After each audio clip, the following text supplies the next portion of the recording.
نحمده ونصلي على رسوله الكريم أما بعد قال الله تبارك وتعالى في القرآن المجيد والفرقان الحميد محمد رسول الله والذين معه أشداء على الكفار رحماء بينهم۔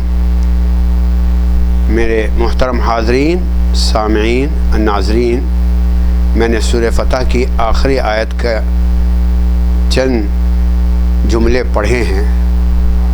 ان آیات میں علماء کرام نے اور مفسرین نے بتایا ہے کہ صحابہ کرام کی منقبت بیان کی گئی ہے۔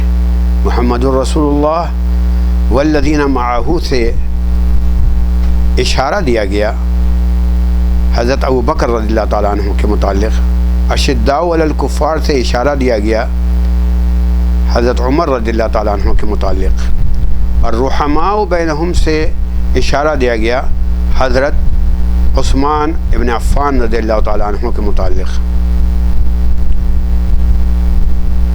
میں مختصر سی بات آج اسی شخصیت کے متعلق کرنا چاہتا ہوں۔ اگر غور کیا جائے میرے دوستو اور حاضرین، تو حضرت عثمان رضی اللہ تعالیٰ عنہ ایک مظلوم شخصیت ہیں، اور ان کی شہادت بھی مظلومانہ انداز سے ہوئی ہے۔ ایسے تو اگر دیکھیں تو مظلومانہ شہادت انسانی تاریخ میں حابیل کی شہادت سے لے کر اور آج تک ہوتی آ رہی ہے۔ ابھی کچھ عرصہ پہلے میں نے آپ حضرات کے سامنے کربلا میں نواسۂ رسول کے مظلومانہ شہادت کے متعلق بتایا تھا، تو آج آپ حضرات کے اصرار پر میں کچھ حضرت عثمان کے متعلق بتانا چاہتا ہوں، کیونکہ بے شمار مظلومانہ شہادت کی واقعات اور قصے تاریخ میں بھرے پڑے ہیں۔ بلکہ بقول علامہ اقبال اگر میں یہ کہہ دوں کہ اٹھائے کچھ ورق لالے نے، کچھ نرگس نے، کچھ گلوں نے، چمن میں ہر طرف بکھری ہوئی ہے داستاں میری، تو غلط نہیں ہوگا۔ انہی میں سے حضرت عثمان رضی اللہ تعالیٰ عنہ کا واقعہ ہے۔ میں آپ لوگوں سے تھوڑا سا تعارف کرا دوں حضرت عثمان رضی اللہ تعالیٰ عنہ کا، کیونکہ آج کل یہ بہت بڑا المیہ ہے کہ ہم اپنے اسلامی ہیرو کو پہچانتے بھی نہیں۔ ہاں، وطنی ہیرو، قومی ہیرو یا اسپورٹ کے ہیرو یا فلموں کے ہیرو کو ہم ضرور جانتے ہیں اور پہچانتے ہیں، لیکن جو ہمارے اصل ہیرو ہیں، اسلامی ہیرو، ان کے متعلق کچھ بھی نہیں جانتے ہیں۔ یہ حضرت عثمان رضی اللہ تعالیٰ عنہ عبد مناف کے قبیلے سے ہیں اور اموی خاندان سے ہیں۔ ان کی نانی جو تھیں وہ رسول مقبول صلی اللہ علیہ وسلم کی سگی پھوپھو تھیں۔ یہ حضرت عثمان رضی اللہ تعالیٰ عنہ چوتھے نمبر پر ایمان لانے والوں میں سے ہیں۔ حضرت ابو بکر کے کہنے پر ایمان لے کر آئے تھے، اور یہ نہ سمجھیے کہ یہ بہت ہی مالدار اور متومل انسان تھے تو ان کو کچھ مصیبتیں نہیں پڑیں۔ ان کے چچا نے ان کے خود ہاتھ پاؤں باندھ دیے تھے اور کہا تھا، کھانا پانی بند کر دیا تھا کہ تم دین سے پھر جاؤ، لیکن یہ نہیں دین سے پھرے تھے، اور جب یہ ایمان لے آئے تو پھر اسلام کی اتنی مدد کی کہ رسول مقبول صلی اللہ علیہ وسلم کے کہنے پر فوجوں کا 10واں حصہ جو ہے وہ انہی کی مدد سے چلا۔ مدینے میں آئے تو وہاں ایک کنواں تھا، بیر روما کہلاتا تھا، بیر مانے کنویں کے ہیں، وہ یہودی کے قبضے میں تھا۔ 12,000 درہم دے کر مسلمانوں کے لیے وقف کیا۔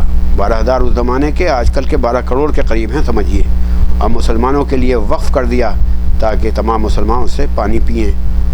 اور یہی نہیں، حضرت عثمان کی جو منقبت ہے اس کو کیا گنایا جائے۔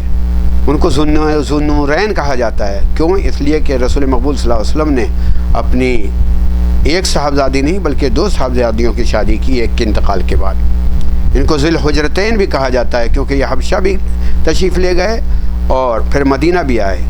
ذو القبلتین کا بھی ان کا لقب ہے کیونکہ انہوں نے دونوں قبلوں میں نماز پڑھی، بیت المقدس اور کعبۃ اللہ. اور ان کو مظلوم بھی دوہرے انداز کا کہا جاتا ہے کیونکہ یہی حضرت عثمان رضی اللہ تعالیٰ عنہ جب خلیفہ بنے تو یہ 24 ہجری کی بات ہے اور تقریباً 12 سال انہوں نے حکومت کی اور خلافت کی ذمہ داری سنبھالی. تو حضرت عثمان رضی اللہ تعالیٰ عنہ تقریباً جیسا کہ مورخین کہتے ہیں 10 سال، کچھ لوگ کہتے ہیں 6 سال تک بہت ہی بہترین خلافت کا انتظام سنبھالتے رہے اور 22,000 مربع میل رقبے کے اعتبار سے یہ تمام اسلامی حکومت انہوں نے نافذ کی. آرمینیا تک اور اہل فارس اور اہل روم تک یہ پہنچ گئے. اسی طریقے سے آذربائیجان تک انہوں نے فتح کیا. حضرت معاویہ کو لکھ کر بھیجا جب انہوں نے درخواست کی بحری بیڑا بنانے کی کہ بحری بیڑا بنایا جائے تاکہ اہل فارس سے اور مجوسیوں سے اور اہل روم سے باقاعدہ جو کچھ بھی جہاد کیا جائے تو اس طریقے سے بھی جہاد کیا جائے.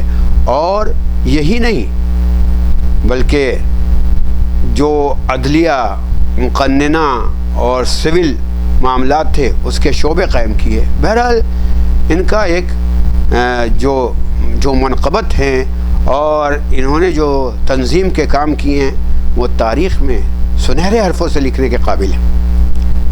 لیکن دور وہ تھا کہ رسول مقبول صلی اللہ علیہ وسلم کے پروردہ جو افراد تھے وہ فوت ہونے لگے اور ان کی اولادوں نے وہ ان کا منصب سنبھال لیا، وہ آ گئے.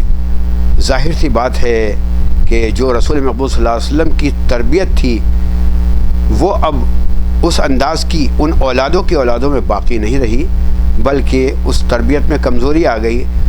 شمع نبوت کے جو پروانے جو اس زمانے میں تھے ان کی اولادوں میں نہیں آئے بلکہ بعض مورخین نے تو یہ کہا کہ ان کی اولادوں کی جو اولادیں تھیں وہ کنیزیں تھیں، ان سے اولادیں ہوئی تھیں جو باہر سے آئے تھے، اجمی حضرات تھے جنہیں دنیا داری جو ہے وہ زیادہ آتی تھی اور دین داری جو ہے وہ ابھی تک مکمل سیکھے بھی نہیں تھے. جس کا نتیجہ کیا ہوا؟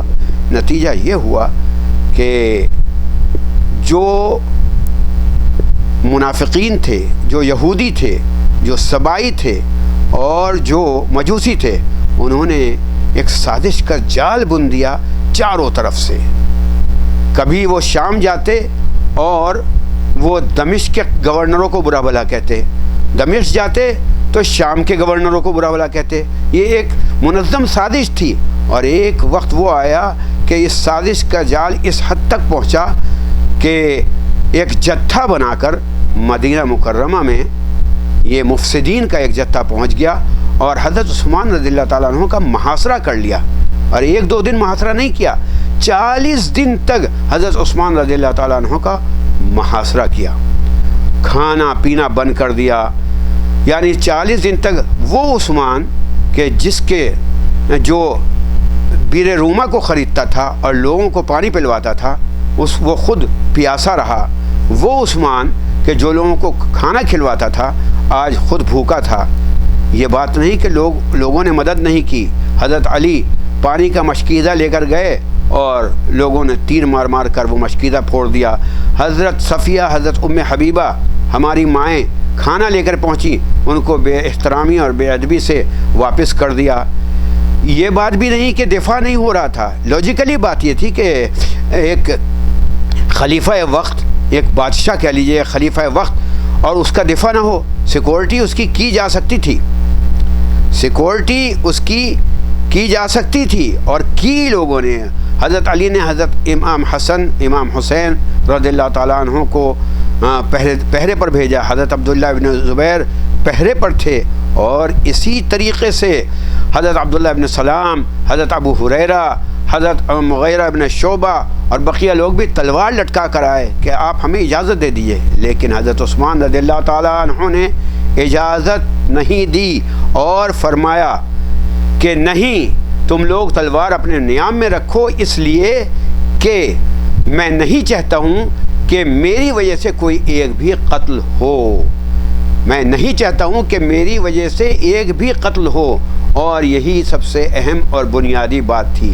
غور طلب بات یہ ہے کہ اس مرد مومن نے، آفری ہیں اس مرد مومن پر کہ اس نے اپنی شہادت قبول کر لی، اپنے خون سے نہا گیا، لیکن خلافت جو ہے، خلافت پر داغ نہیں لگنے دیا۔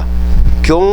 اس لیے کہ خلافت پر اگر داغ لگ جاتا تو یہ رسول مقبول صلی اللہ علیہ وسلم کی امانت تھی، اور انہوں نے بتایا کہ حضور مقبول صلی اللہ علیہ وسلم نے فرمایا ہے کہ تم خلافت کی قمیص مت اتارنا۔ حالانکہ کنانہ بن شعار نے جب اندر پہنچ کر ان کے سر پر لوہے کا گرز مارا اور سریا مارا تو سر پھٹ گیا، اور سر سے جب خون بہنے لگا تو وہ قرآن پڑھ رہے تھے، قرآن کے اوپر اس کی چھینٹیں پڑیں، اور وہ قرآن ایک زمانے میں تاشقند میں رہا اور اب ترکی میں موجود ہے وہ قرآن۔ حضرت نائلہ نے بچانا چاہا تو ان کی انگلیاں بھی کٹ گئیں، اور لیکن شہادت قبول فرمائی۔ کیوں میرے پیارے دوستو؟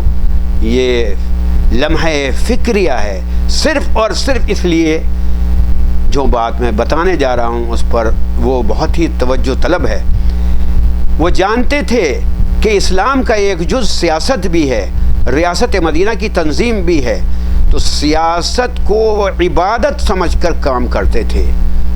آج کل کے زمانے میں سیاست کو خرافات سمجھا گیا، لیکن اگر اسلامی سیاست کو صحیح انداز سے، پاکیزہ انداز سے کیا جائے تو وہ بھی ایک عبادت ہے، بلکہ اسلامی تحریک کا اور دین کا، اسلام کا ایک جز ہے۔